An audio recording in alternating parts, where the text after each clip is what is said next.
Panginoon, maghari ka sa buhay po ng bawat isa. Ngayon, Panginoon, salamat sa pagkakataon na kami po ay binigyan mo muli, Panginoon, ng opportunity to taste and see your goodness to us. Right now, Lord, hayaan mo pong wag naming mamiss ang gusto mong mangyari sa buhay namin ngayon, Panginoon. Right now, Lord, ang panalangin ko po sa lahat ng nandito, Panginoon, patuloy mo pong buksan ang kanilang puso.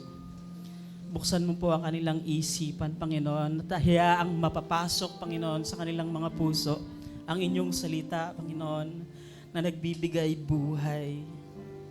Salamat, Panginoon.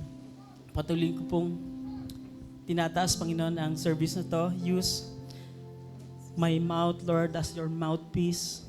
Ikaw po ang magsalita sa bawat isa, Panginoon. I-anoint mo po ang inyong salita sa pangalan ni Jesus. Itago mo po ang inyong lingkod sa inyong likuran at ikaw lang ang makita, Panginoon. Salamat, Lord. We bless your name, Lord. We glorify you. This is our prayer in Jesus' name. Amen. Bago po kayo umupo, pwede po ba kayong kumamay kahit mga 2 o 3? Sabihin mo, I'm glad that you are here.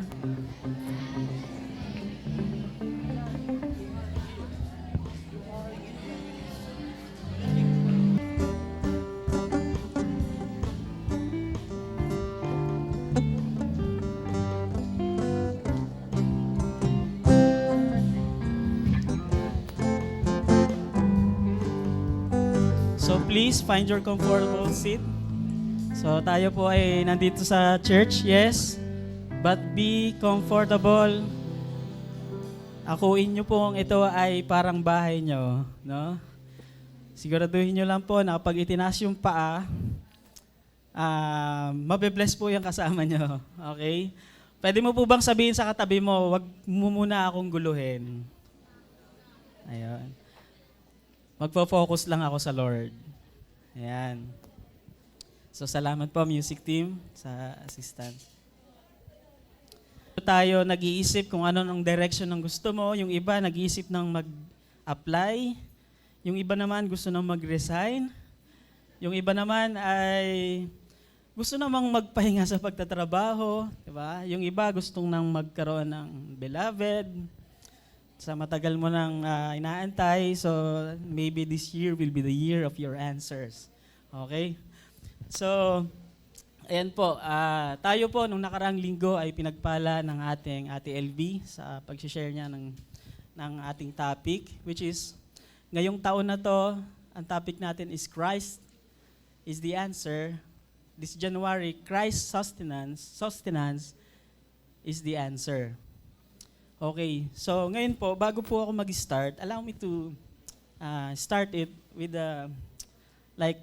fun. Hindi naman siya joke, pero nangyari po ito sa totoong buhay. Hindi na lang po ako magbabanggit ng pangalan kasi baka i-unfriend niya ako. No? So kung naalala nyo po, nagkakaroon tayo ng services dito sa service natin sa Evergotesco Mall. Sino pong nakaabot sa Evergotesco Mall? Ayan. Dati nandun sa cinema, tapos biglang nalipat sa activity center, no? So, meron po tayong isang kapatid na sabihin na natin na nasa ministry po ng One. Super excited siyang tumugtog. So, jam po ito. Mamaya papangalanan na. So, sobrang excited niya.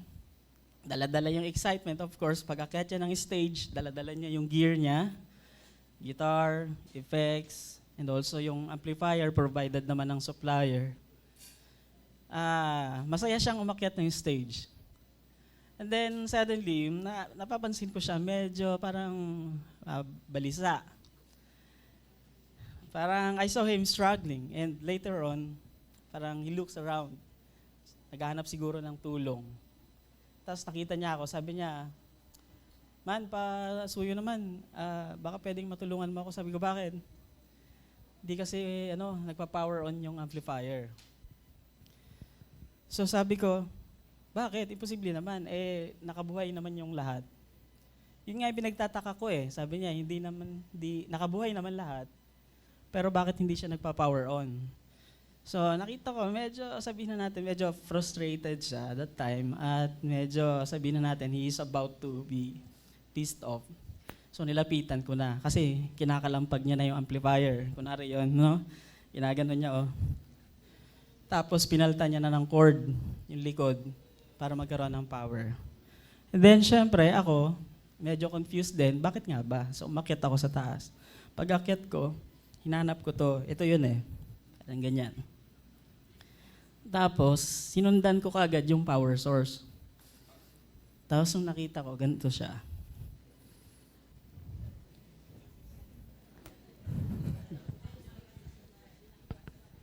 Saan po nakasaksak? Doon din sa kanya.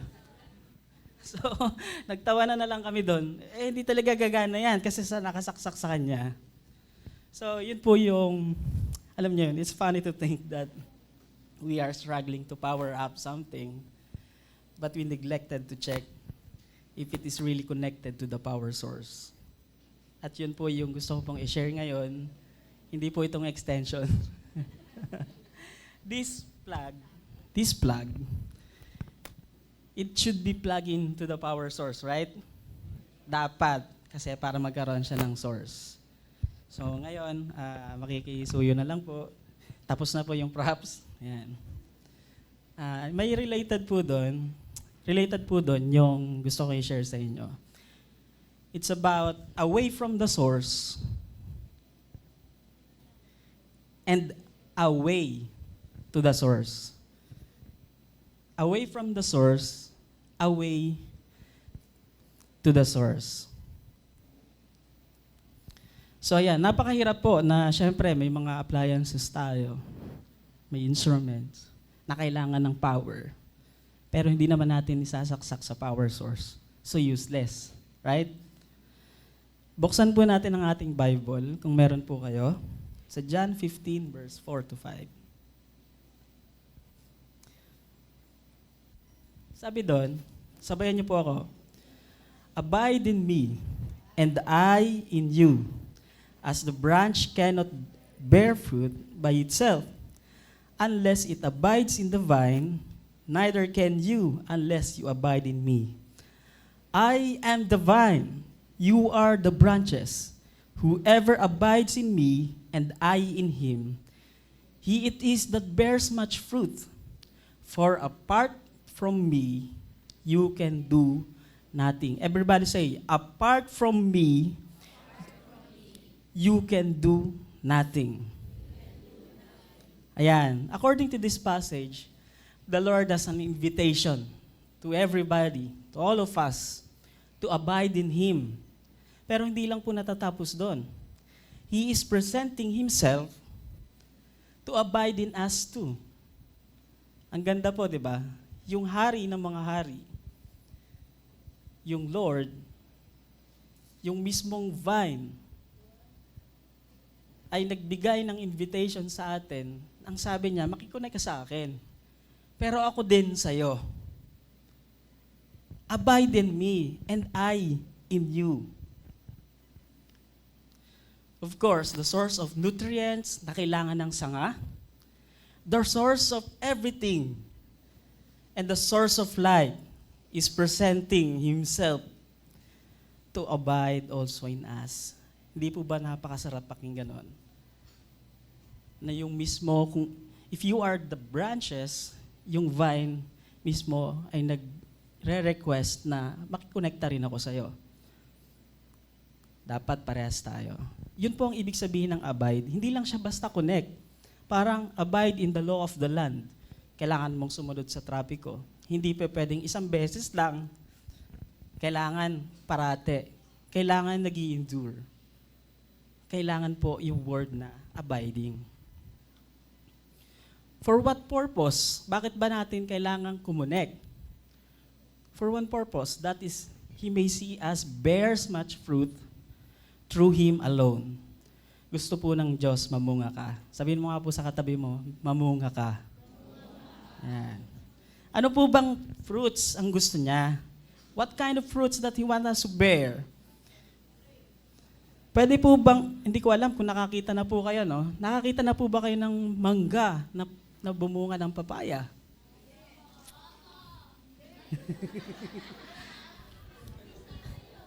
Pwede po bang magdala kayo?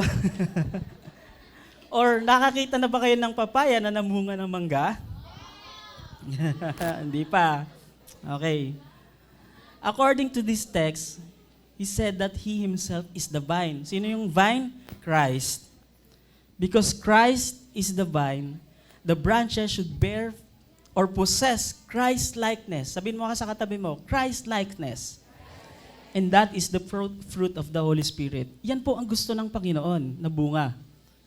Yes, marami po tayong aspeto ng buhay natin, pero ang pinakang gusto ng Panginoon, dahil siya nga yung katawan, of course, dapat, kung mangga siya, mangga dapat ang maging bunga.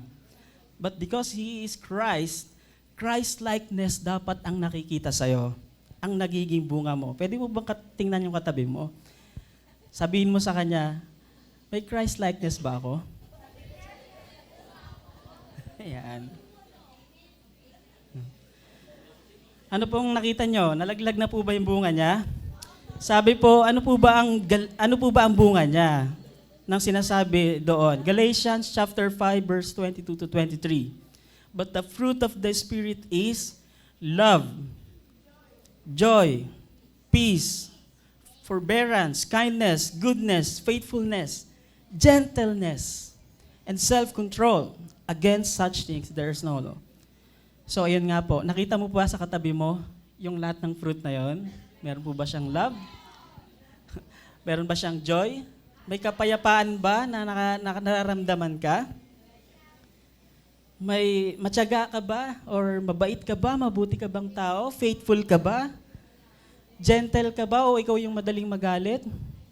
Self-control. Ikaw ba yung taong kaya mong magtiis, mag-self-control, o ikaw yung taong sobrang mainit ka agad ang ulo, no? Ayan. Sabi po sa binasa natin kanina, John 15 verse 5, whoever abides in me, and I in him, he is that bears much fruit, for apart from me, you can do nothing. So apart from the Lord, we are powerless. Parang kanina, we are powerless. Of course, dahil powerless ka, saan mo gagamitin?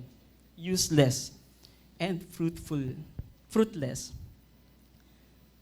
Now, we know the secret of being fruitful by connecting to the power source, by connecting to the branch, by connecting to the vine, by connecting to the Lord. So bakit meron pa ring tao na patuloy na umaalis sa pagkakakonekta niya sa source? Kung alam na po natin ang sekreto para kumonect sa totoong source ng buhay natin. Why does a person turn away from the Lord? So yun, hindi lang po na-edit, no? Number 1, we turned away from the Lord because they ignored the Word of God. They ignored the Word of God. Pwede niyo po bang hawakan yung Bible niyo? Kahit cellphone. That's the Word of God. That is life. We can hear the voice of the Lord sa pamamagitan po ng Bible. We can see the right pattern of life. It can also give us a command and even warnings so that we may not fall. He said, abide in me. Yan po yung command. Command po yan. Abide in me. When we ignore it, we are turning away from Him. Sabi po, meron po akong naalalang verse, character ng Bible sa katawan po ni King Solomon. Sabi po ng 1 King chapter 11 verse 1 to 2. King Solomon, however, loved many foreign women besides Pharaoh's daughter, Moabites, Ammonites, Edomites, Sidonians, and Hittites. Sabi ng Lord, ito yung utos sa kanya, you must not intermarry with them because they will surely turn your hearts after God's. Napakalinaw po ng instruction. Napakalinaw ng warning sa kanya. Napakalinaw ng salita ng Panginoon. At ang pinakang mahirap doon, yung sinabi na warning ng Lord, it is very important. Ito yung pinakamahalaga. Bakit? Kasi ito yung number 1 sa 10 Commandments. Ano sabi nung first sa 10 Commandments? Thou shall have no other gods before me. Napaka-importante po sa Diyos nun. Kaya yun po ang sinabi sa kanya, huwag kang magkakaroon ng Diyos-Diyosan. Pero kapag pinakasalan mo yung mga yan, dadalhin ka niyan dyan sa Diyos-Diyosan. Pero po ito ang nakakalungkot. Why? Because he ignored the word of God. Ano po yun? Sabi doon. Nevertheless, sa Tagalog. Ano ba ang sa Tagalog ang nevertheless? Gayon pa man, Solomon held fast to them in love. Talunan na lang po natin yung verse 4. As Solomon grew old, his wives, ito na, turned his heart after other gods, and his heart was not fully devoted to the Lord, his God, as the heart of David, his father, had been. So, yun po ang nakakalungkot, no? Meron pong malinaw na instruction ng Panginoon kay Solomon na huwag gawin to, pero in-ignore niya yon. Ganon din po sa buhay natin, no? Minsan nai-ignore natin ang salita ng Panginoon. Ito na pala ang manual ng buhay. Ito na pala, dito na pala natin makikita ang pattern ng napakasaganang buhay. Bakit nagkakaroon minsan ng pag-ignore sa salitang ito? Salita ng Panginoon. When we ignore the word of God, we are going to lose our appetite in spiritual things. Nawawala po yung appetite natin, yung pagkagusto natin, yung pananabik natin sa spiritual thing. Bakit? Kaya po, mapansin nyo, pumupunta ka dito sa church, naramdaman mo para ka lang nanood ng sine, kulang na lang ng popcorn, parang naging concert sa'yo yung worship time. Bakit? Kasi nawala na yung appetite mo sa mga bagay patungkol sa Espiritu. Why? We ignored the Word of God. Ang result, mawala yung appetite. We became insensitive to His voice. Parang yung katawan lang po natin, kumakain po tayo ng kanin, kumakain tayo ng ulam, may tubig, nag-Starbucks pa tayo. Kasi yun ang kailangan ng katawan nating pisikal. Pero yung spiritual natin na buhay, may kailangan ding pagkain. Kapag hindi po natin pinakain ang ating espiritu, ano po ang mangyayari sa kanya? Ang physical po ba kapag hindi ka kumain ng 10 araw, ano po kaya mangyayari sa atin, di ba? So, ganun din po ang ating espiritu, manghihina. Kailangan po ng kaluluwa natin, kailangan ng espiritu natin ng pagkaing spiritual. But we ignore the Word of God, yun po ang magiging resulta. Mawawalan ka ng panglasa. Mawawalan ka ng pananabik sa mga bagay pang espiritu.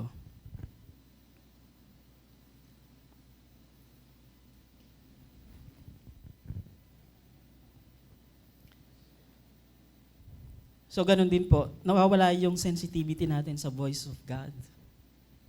Dahil babad na tayo sa mga makamundong bagay.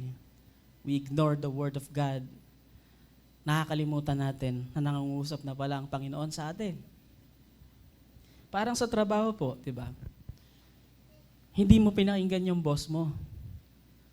Nagtrabaho ka ng mga bagay na gusto mo. Ikaw ang may gusto. Pero dumating yung boss mo at sinabi sa'yo, hindi naman yan ang pinapagawa ko sa'yo. Ano mangyayari? Magdodoble yung trabaho mo. Ang ending, pagod. Ganon din sa buhay natin. Kahit tayo, Christian na, may mga bagay tayong ginagawa. Kahit sa loob ng church, ginagawa natin ang lahat ng yon, knowing yun yung dapat gawin. Pero hindi natin naisip na kailangan muna nating pakinggan ng Lord. Ikonsulta sa Lord. Hanapin ang kanyang salita. Lord, ito po ba ang nais mo? Si Jesus yung nag-pray, let your will be done. Jesus na yun. Si Jesus na yun. Nung nasa lupa siya, kaya niyang gawin ang gusto niyang gawin dahil siya ay Diyos. Tao siya nung nandito, pero sinend siya ng Panginoon. Kaya niyang gawin, pero bakit sinik niya ang kalooban ng Lord? sometimes we lose our sensitivity to the voice of the Lord. You are spiritually dry. Bakit? Dahil sinanay nga po nating pakainin yung espiritu ng mga bagay na hindi naman pang-espiritu. Madalas po ito nangyayari at hanggang ngayon nangyayari pa rin. Pagkatapos po ng trabaho, kung ako po ay mag-stay sa site, biglang magre-ready na yung mga workers namin dyan. May mesa, bibili na sila ng mga alak. Ang goal nila, mapainom lang si Engineer Oman. Sinabi nila yon. Sabi nila, sir, bago ako mag-resign dito, hindi pwedeng hindi ka makakainom. Praise God, nakailang taon na kami, hindi pa naman nila ako napapainom. Sabi nila, sir, kahit isa lang. Kahit isa lang. Sabi ko, saan pa nagsisimula ang dalawa? Di ba sa isa? Hindi sir, hindi ka naman malalasing dyan, kahit konti lang. Saan pa nagsisimula ang marami? Di ba sa pakunti-kunti? Hindi ka naman nga sir malalasing dyan, isa lang eh. Saan ba nagiging lasing ang isang tao? Di ba dun sa pakunti-kunting tagay?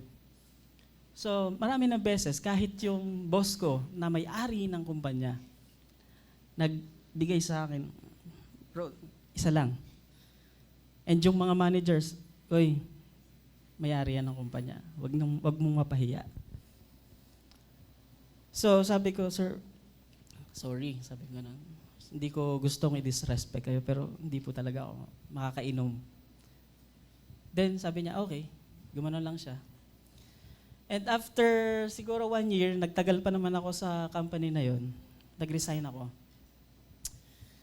Tapos hindi niya ako i-let go.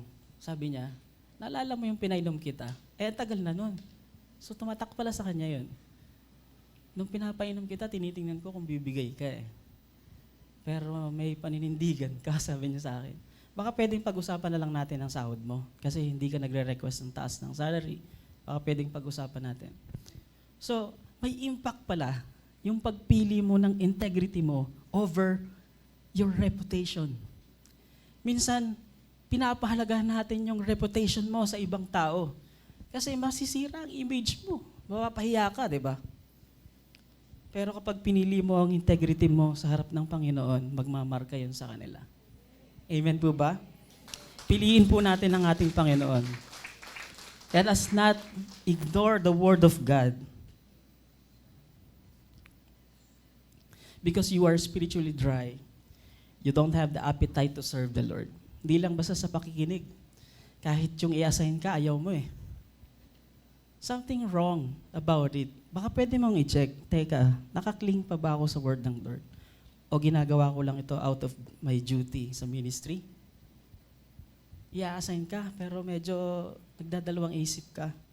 Sabi ko nga, ito na, birthday ko po kahapon. Yan, happy birthday. sabi ni Kim, sayang, sana nakapag-celebrate man lang tayo. Pero ako, halos hindi na makatayo doon sa kinakaupuan ko dahil gusto kong mag-prepare nito. Actually, by grace lang po ang lahat. Ang hirap talaga mag-prepare ng turo. Pero alam niyo po yun, sabi ko, yung trabaho ko kasi may peak season. So itong hindi peak season, lahat ng pwede kong oohan, i-grab na natin kasi may time na talagang hindi ako pa pwede. Totoo naman po yun. Pero ako, in my heart, gusto kong maglingkod. Ayaw kong mawala yung paglilingkod. Nagsabi ako sa MT, alam po nila yan. Nagpapaalam po ako sa ganitong ministry. Pero sabi nila, saan ka lilipat? Pero honestly, nagpe-pray ako kung saan. Ayaw kong mawala. Kasi yun yung buhay ko. Pag tinanggal siguro sa akin yun, baka doon na yung magsisimula ng pagbagsak ng pagiging artista ko. Joke lang.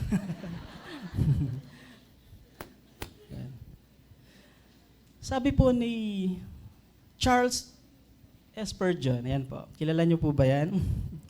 Sabi doon, it's no wonder that so many Christians feel spiritual dry when the living water of God's Word is within reach but untouched. Kamusta po kaya ang Bible natin? Puro alikabok na po ba? hindi man lang natin mabuksan, no? Hindi natin mabasa. Naandyan na. Sabi nga ni Spurgeon, within reach but untouched. So, ito na po yung pagkakataon natin, maibalik muli. Lord, this January, I will not ignore your word. I will try to love your word more. Amen? Number 2. Sige po, palakpakan po natin ang ating Panginoon. Number 2, bakit may nag-turn away from the Lord? Number 2, drained from adversities. Ayan, drained from adversities. Totoo po yun. May pagkakataon na hindi po tayo malakas. Sabihin mo sa katabi mo, hindi parating malakas ka. Kasi sa totoong buhay, may pagkakataon na nade-drain tayo ng mga problema. Dahilan ba yan ng tao? Natisod ka ba dyan? Di ba? Tragedy happened in life. Namatayan. May nangyaring, alam mo na, hindi maganda. Fears and sorrows. You have no joy sa mga ginagawa natin. Bakit? Drain ka eh. Tuyong-tuyo ka. Parang yung lupa eh. Kapag tuyong-tuyo, hindi mo yun matatamnan ng halaman. Hindi lalago yan kasi tuyong-tuyo eh. Ganon din sa atin. Kapag tuyong-tuyo ka, halos yung pumapasok na salita ng Panginoon sa'yo, hindi tumalab. Bakit? Kasi talagang, isa pa yun, pinili mo talagang hindi papasukin yung Word of God. Kasi nga, dry na dry ka. Meron pong isang lingkod ng Panginoon, sobrang sipag po niya. Pangalan po niya, Elijah. Lahat ng miracles na perform niya, tinalo niya na lahat yung mga false prophets. Pero may pagkakataon po sa buhay niya. Sabi nung isang kalaban niya, si Jezebel, parusahan nawa ako ng Diyos-Diyosan ko kung hindi kita mapapatay sa ganitong oras bukas. Nagpadala siya ng mensahe dun kay Prophet Elijah, parusahan nawa ako ng mga Diyos-Diyosan kung hindi kita mapapatay bukas. Narinig ni Elijah yun, ano? Sa dami ng pinerform niya na miracle, bakit bigla siyang natakot? Parang nagkaroon siya ng pagkapagod sa kanyang pananampalataya. Ang sabi niya, paki-flash po natin, 1 King chapter 9, verse 3-4.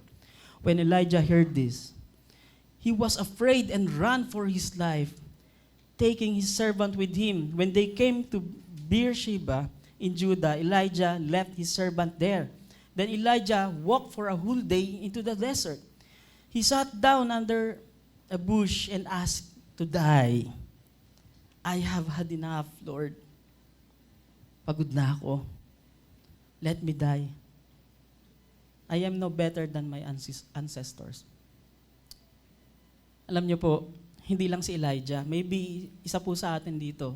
At isa pong patotoo yung nasa harap niyo ngayon na nagsasalita. Ako po, nakikita niyo madalas na nandito sa church. Pero dumaan din po ako sa pagkasadsad ng aking puso. Na-drain po ako. Bakit? Tumama po sa amin yung matitinding problema. To the point na gusto ko na magpaalam talaga. Bakit? Kasi gusto kong magalit. Gusto kong mawalan ako ng dahilan para hindi magalit. Kasi nakakumit ako sa church na hindi ko pwede to. Kasi alam niyo na, fruit of the Holy Spirit. Pero drain na drain ako. Gusto kong magpaalam para isang bagsakan. Magagalit lang ako. Magkasalita lang ako ng hindi maganda. Bakit? Sobrang dry. Sobrang drain. Naranasan niyo na po ba sa buhay niyo yon? Na sobrang pagod na pagod kayo. Ito po yung nakakapagpalayo sa atin, sa ating Panginoon. And last, number 3. Deceive from the lies of the enemy. Ito po, lalo na sa generation ngayon, hindi po ito halata. Ang akala mong tama sa paningin mo, mali talaga. Pero ginagawa ng paraan para maging tama. Meron pa nga ako napanood di ko na lang siya babanggitin. Sabi niya, alam mong mali, pero masasanay din sila hanggang unti-unting maging tama. Pero kailanman, hindi po pwedeng maging tama yung mali talaga. Amen? The enemy will inject to you about YOLO. You only live once, so enjoy life. While you are young, forget to serve the Lord. In the time of your youth, tatanda ka naman saka ka na lang maglingkod. Ngayong malakas-lakas ka pa, gawin mo ang lahat ng gusto mo. The enemy will inject wrong principle in life. Sinabi po yan ng Ecclesiastes chapter 11 verse 9. Ang sabi po doon? Basahin niyo po. You who are young, be happy while you are young. And let your heart give your heart. Have you joy in the days of your youth. Follow the ways of your heart and whatever your eyes see.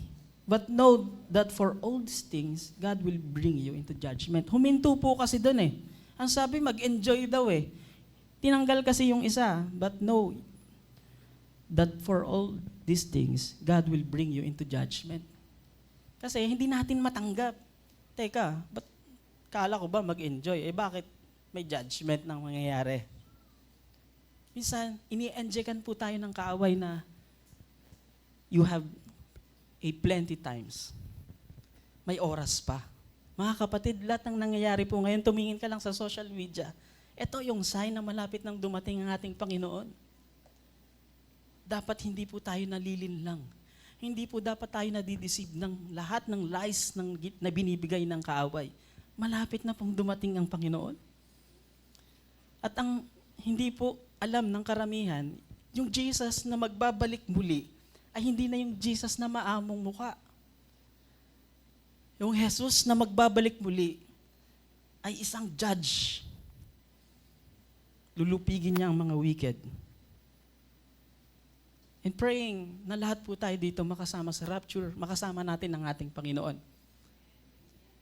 Kaya po, protektahan natin ang ating mga puso para sa mga lies and deception of the enemy by injecting the wrong principle in life.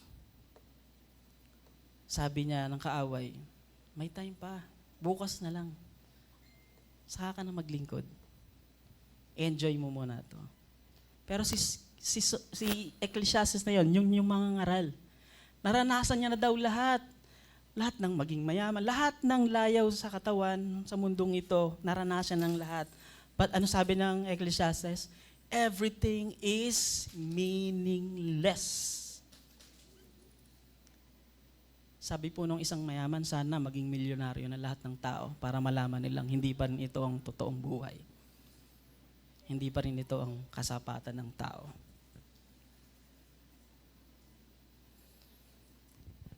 Genesis 3, verse 6, malapit na po tayong matapos. When the woman saw that the fruit of the tree was good for food and pleasing to the eye. Ayan po yung lies and deception of the enemy. Pleasing siya sa mata. Mukha namang hindi mali Medyo konting mali, pero payag naman lahat sila. Pleasing siya, enticing siya sa mata, no? Nung si Jesus nagfa-fast, anong unang tinukso sa kanya? Gutom na gutom siya Pwede mo bang gawin niyang bato? Gawin mong tinapay? Yun yung kaaway. Diba? Pwede mo bang wag ka nang attend dyan sa mga Bible study na yan. Ganon din naman Kailangan nung magsipag para yumaman ka.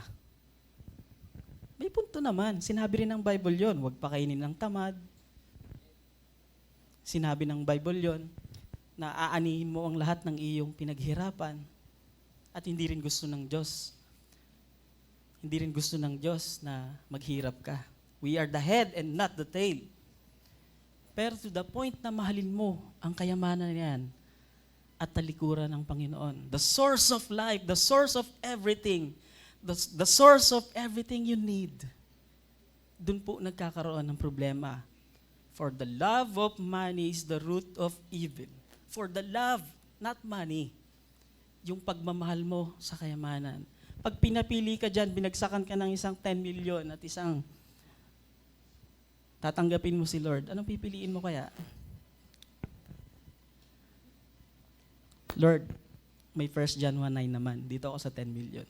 Ganun ba? Whoever belongs to God hears what God says. Sabi po ng John 8:47, the reason you do not hear is that you do not belong to God. Eto na, because you are not connected to the Lord. You are disconnected to God. Kaya hindi mo ngayon marinig. Madali kang napapasok ng lies and deception of the enemy. Ang result po, no true satisfaction. Ginawa mo ng lahat, nagpayaman ka na, lahat na ng kailangan mo, nandyan na sa'yo. Pero bakit parang may kulang? Lagi ko po itong nasasabi minsan sa mga preaching. Talagang merong i-create ang Lord na butas sa ating puso na ang tanging kasya ay siya lang. Hindi pwedeng i-fill up ng iba kasi siya ang may gawa nun. That is the holy emptiness. Na tangi ang Diyos lang ang pwedeng kumasya dyan. Binigyan tayo ng kauhawan ng Panginoon hindi para punuin ang mga bagay dito sa mundo. Binigyan tayo ng kauhawan ng Panginoon para malaman natin siya lang ang ating kasapatan. Amen? Palakpakan po natin ang Panginoon. Dito na po tayo magtatapos. Mabilis lang po ito. Kanina, away, malayo, away to the source. And away, daan, to the source. How to reconnect with the Lord. How to connect with the Lord. Number 1, repent and hide the word of God in your heart. Kung meron mang pagtataguan ka ng salita ng Panginoon, hindi lang dyan sa iyong damitan, hindi lang sa ilalim ng iyong higaan, hindi lang sa ilalim ng iyong unan. Pinakang the best na mapagtataguan po ng salita ng Panginoon ay dito sa loob ng puso. Sa puso. Bakit? Sabi po ng John chapter 15, verse 10, if you keep my commands, you will remain in my love, just as I have kept my Father's commands and remain in His love. Sabi po ng Psalms 119, verse 11, I have hidden your word in my heart, that I may not sin against you. Saan daw tinatago? Dito po, sa puso. Lahat po ng mga bagay pwedeng pumasok, nakita natin, pwedeng pumasok sa isip natin. Pero ang kasalanan po ay ipinapanganak lagi sa puso. Hindi po siya sa isip lang. Nagiging kasalanan siya kapag na-meditate siya ng iyong puso. And the best way to conquer it, to counter it, ay yung salita ng Diyos na inipon mo dyan sa puso. Tanong, kailan yung huling araw o oras na nagtanim ka ng salita ng Panginoon dyan sa puso mo? Intention mo bang ginawa yan? Hindi po yung maraming binasa nating verse ang pinakang mahalaga o kahit yung istorya na buong chapter ang nabasa mo. Ang pinakang mahalaga, yung nagrema dyan sa puso mo. Yung tumatak, yung nanatili dyan sa puso mo. Yun po yung pagtatago ng salita ng Panginoon sa ating puso. Amen? Nung na-aksidente po ako, nagkaroon ng arc flash, bam, sumabog. So alam na po nung ibang kasama natin.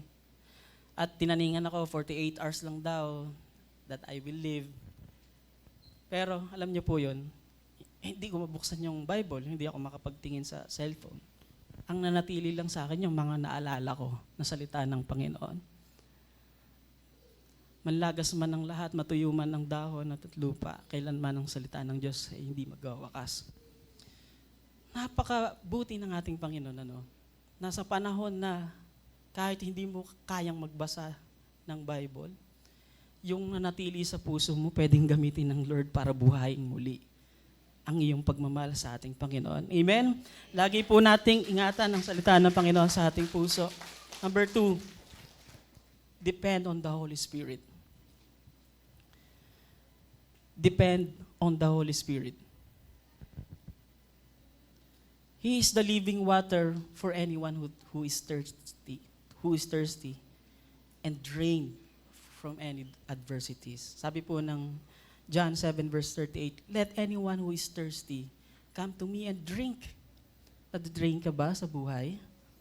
Whoever believes in me, as the scripture has said, rivers of living water will flow from within them. Meron pong isang awit, kaya po lagi po dapat tayo nagdedepende sa Holy Spirit. Pero bago po yun, isang testimony lang po, bago po rin tayo magtapos. Nag-struggle po kami mag-asawa kasi yung asawa ko po ay parang may nararamdaman siya kada pagtapos ng service natin, uwi kami sa probinsya, sa bahay namin sa Cavite. Lagi kaming after 5 minutes, dediretso sa hospital. And hindi biro, syempre, yung magagastos kasi na-hospital nga. Kasi parang may nalalanghap siya ng something, nakaamoy. Dahil ako po ay bukod sa empleyado ay contractor din. Yung mga materials ko, nandun na rin sa kwarto. So, nalalanghap niya yung mga amoy ng wire, amoy ng mga gas, amoy ng lahat. So, hindi maganda sa kanyang health. And then, sabi ko, hindi na tama to. So, kailangan namin magpagawa ng bahay, i-renovate. So, nakapagpagawa kami. To cut the long story short, nagawa naman yung bahay. Pero dahil limited lang yung budget namin, nagkautang kami ng malaki.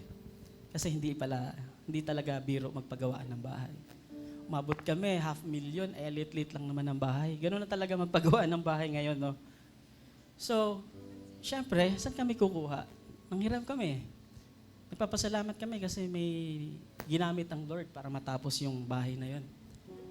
Pero, sa puso namin, ayaw namin bumalik ulit sa dati naming problema na meron kaming, ang bigat-bigat kasi parang hindi ka makatulog dahil meron kang hiniraman.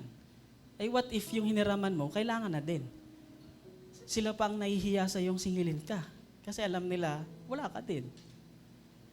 Pero ang dating sa akin, sabi ko, Lord, parang iba yung dating sa amin eh. Paras kami ni Kim. Parang ang dating sa amin, parang napapahiya yung Lord ko. Eh naglilingkod ako sa Panginoon, bakit hindi ko mabayaran?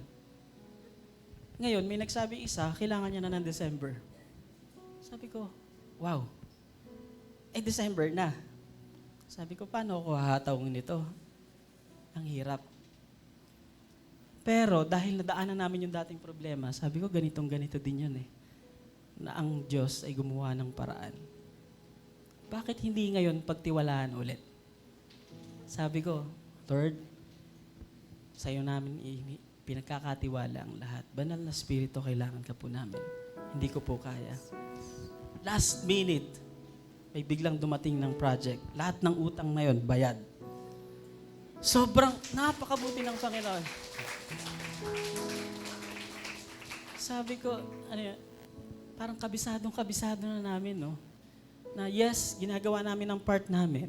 Sabi ng Bible, nasa tao ang pagbabalak, pero nasa Diyos ang katagumpayan. Napakabuti ng Panginoon, ibigay mo lang sa Kanya, magdepende ka lang sa Kanya. Sabi ng isang awit, banal na Espiritu.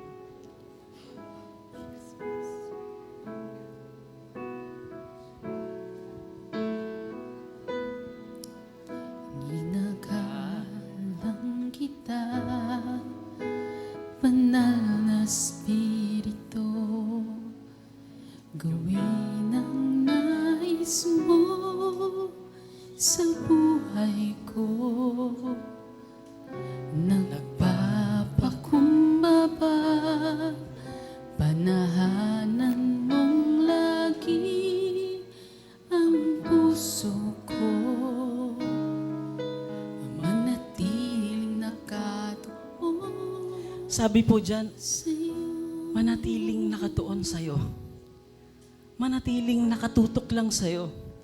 Manatiling nakadepende lang sa'yo. Kailan po yung huling naging panalangin natin na, Lord, you are my all. You are my satisfaction. I depend on you. You alone. This is now the time. Kung matagal na panahon na yon, pwede na tayo ulit lumapit sa Panginoon. His arms is very open wide for you. Iniintay ka lang. Ang gusto lang ng Lord, anak, ibigay mo sa akin lahat. Pagod ka na eh. Nandyan ka sa problema mo na yan. Okay ka na, okay na yan. Ibigay mo sa akin and I'll give you rest.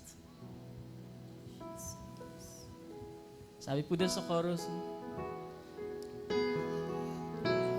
Banal na Espiritu, kailangan kita.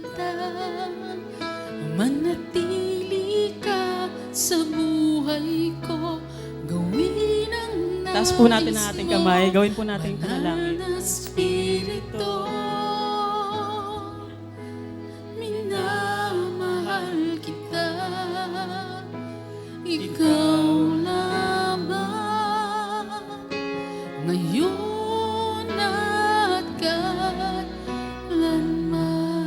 Last, number 3, remember that what He has done for you. Remember what He has done for you. Meron po ba tayo ditong hindi maaalala ng magandang bagay na ginawa sa atin ng Panginoon? Hindi po, di ba? Pwede po ba tayong tumayo?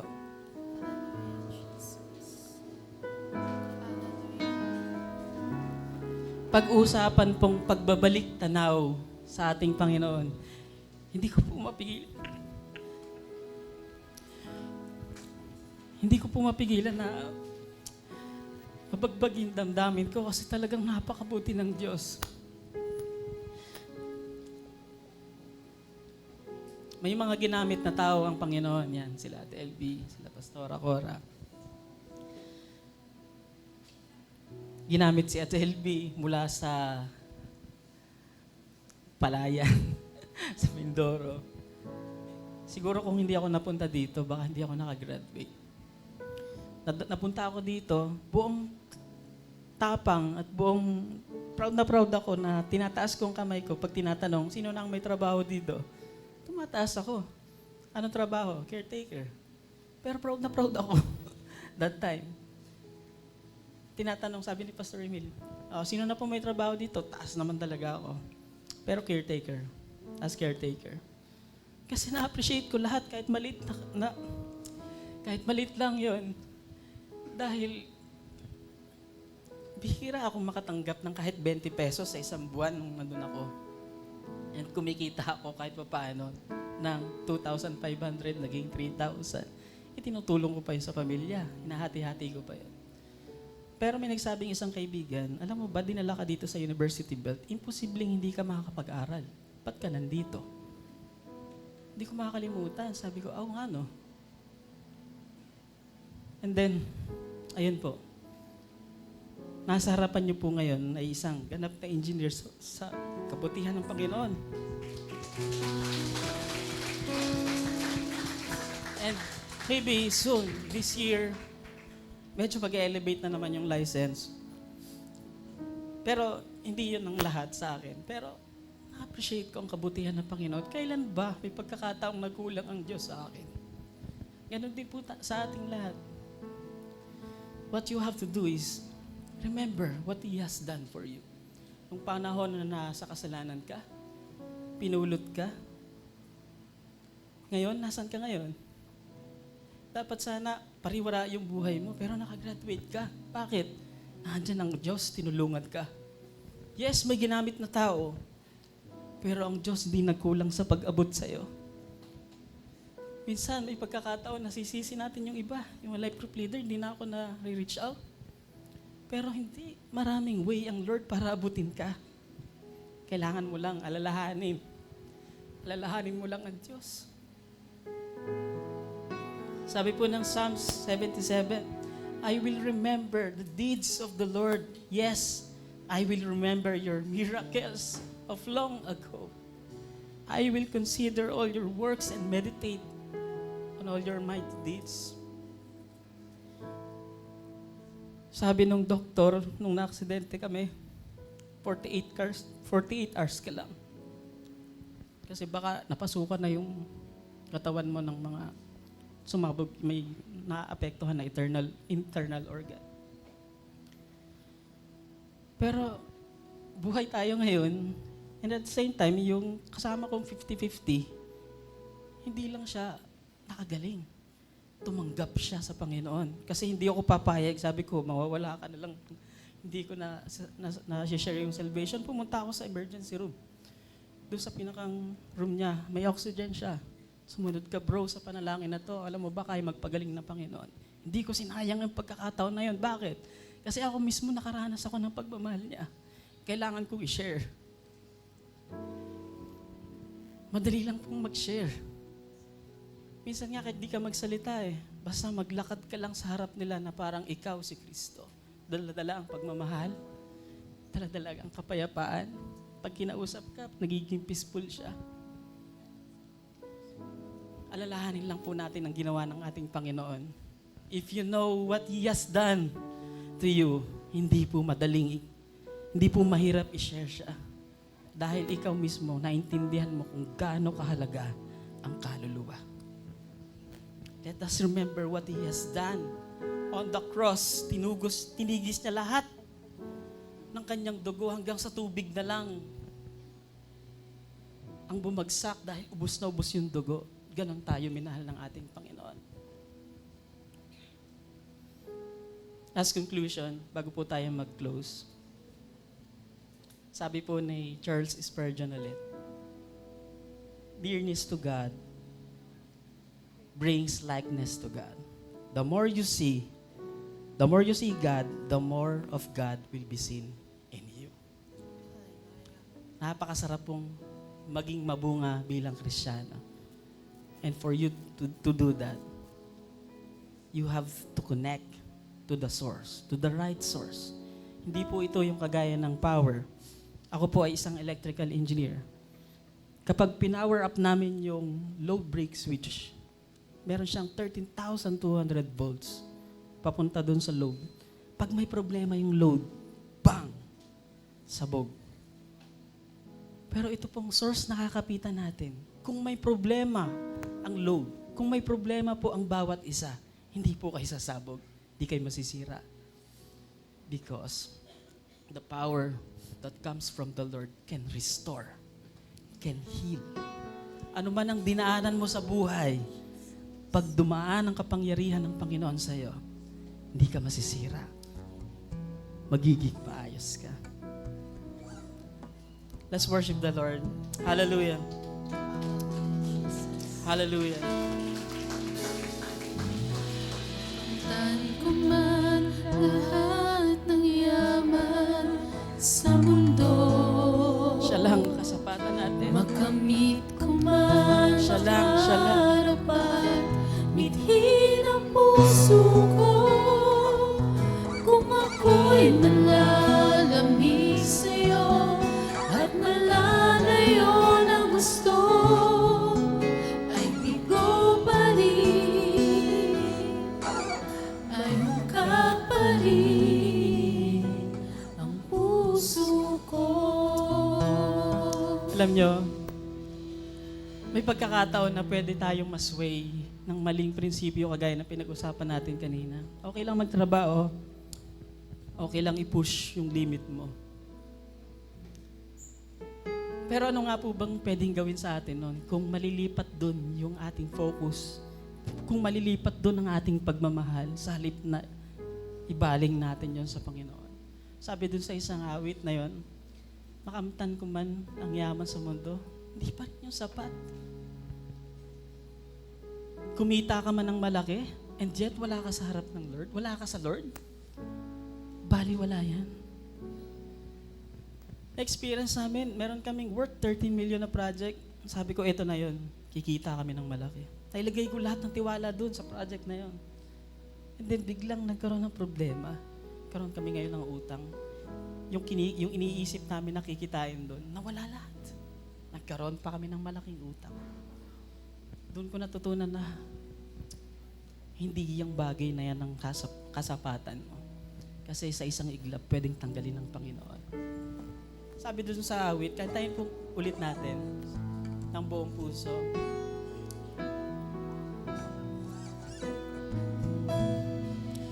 Makamtan ko man lahat ng yaman sa mundo, makamit ko man pangarap at mithin ang puso ko. Kung ako'y nalalamig sa'yo at malalayo ng gusto, ay bigo pa rin, ay hungkak pa rin ang puso ko. Ikaw lang ang inaangat